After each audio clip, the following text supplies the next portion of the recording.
I won't say I'm overconfident, but certainly I'm confident because I do see that people want change and they don't want just change because we always say change, but sometimes change can be for the worst. I think we want change for the good. And I'm sure, because I have always said this, I represent the true voice of the youth of Meghalaya. And I'm sure if I get their support, there's no doubt that I'll be able to sail through.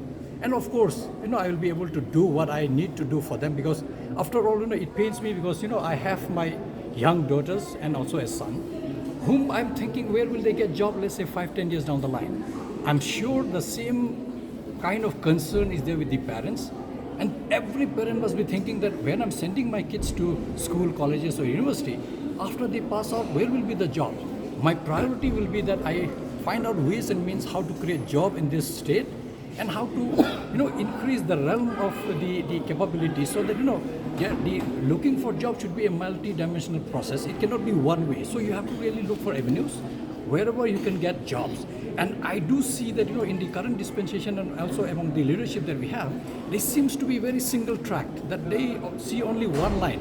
I'm looking at things in a multiple of way. Like I said in many interviews, Hindi language, say for example, it can be a way to earn your livelihood. Say if you are good in Hindi, you are a good-looking man or woman, and you can, you have a talent to act, you have a talent to sing, talent to dance. Why not go Bollywood? You earn in crores, and this I have said, and that's why I said I don't hate Hindi. It's one of my language of this country, and I want our youth to learn it. Make sure that you exploit it to the fullest, because I worry that bearing maybe few smaller role here and there, we don't see our people in the mainstream industry. People from Africa, from Asia, from outside the Indian subcontinent, from US, from UK, they come and work in our movie industry. I don't see why we, being Meghalaya, how long it takes us to reach to Mumbai, maybe 3-4 hours at the most. But because they have all that, and I believe, this is what I have always realized, that our kids today, I'm talking about today, maybe my generation is gone, so I can't really say much about it. But the current generation has full of talents. They can sing well, they can dance well, they can act well, they are good in extempore, they are good in their academics, they are good, they can be good scientists, good engineer. Why we only restrict that they should look for government job or they should be scientists or doctors? Let them explore. Suppose somebody is born with the talent to be a good artist. Please go ahead. If somebody is born to be a sportsperson, my endeavor has been, and I have put it in one of my mission, that I will provide best possible training, whether it is nationally or if need be internationally, that those kids who are really having the potential to be medal winners, let's say in Asian Games, Commonwealth Game or in Olympics, we don't give them that kind of training. Where will our kids get that kind of exposure? My priority will be that those kids who are not interested much in academics, but more interested in the sports, we will create world-class facility within our state, because we have money. It's just that we are lacking the willpower and the honesty, which I always say and I will stress, and that's why one of my very main agenda that I adopted is a zero tolerance policy on corruption and corrupt practices, which means if the public gives me a chance, I will show them by example. And I'm saying it not because I want to, media is present here and you will telecast it in the whole of the state of Meghalaya, but I'm saying it because I will set an example. I'll give you a very, very clear-cut message how it will work. Say for example, I don't know how many of you have ever seen how MDC scheme, MLS scheme or MP schemes be utilized. I have already created a website in my name, which is www.lakhonkma.com, LAKHONKMA.com.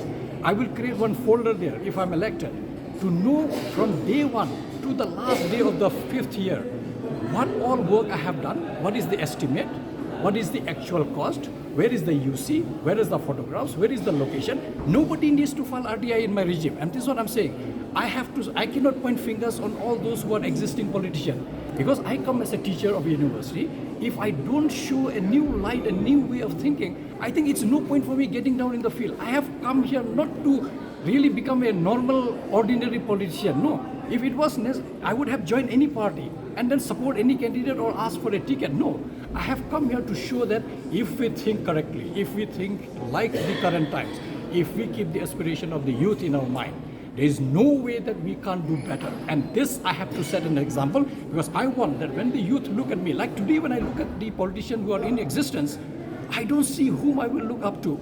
But I want the kids of today's generation, even the generation which will come, to look at me and say that this is how I want to be a politician who is clean, who is honest. I'm saying this is not that I'm saying honesty has to, I know honesty has become such an abusive word now that people don't believe when it comes to honesty. They say, no, everybody says that once they win, they will eat money.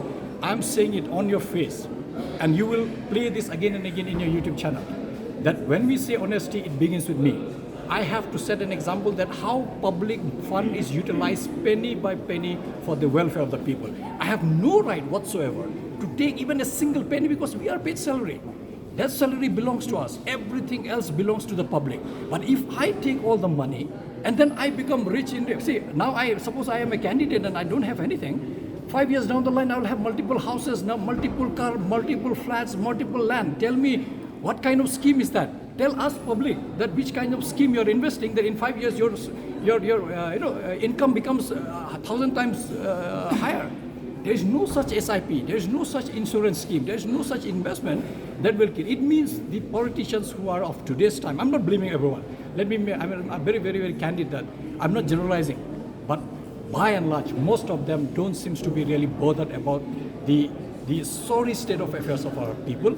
And hence, I have come with this determination that I stand for the poorest. I stand for the youth. I stand for the educated ones who are working day and night to make sure that they get good degrees, good higher grades.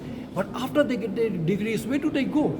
I see no scope whatsoever, and that's where I'm so much pain from inside as a teacher, because I've been seeing it over the years. Over the years, I have expressed it in my articles and so on and so forth. This is where I said that I got down with that hope.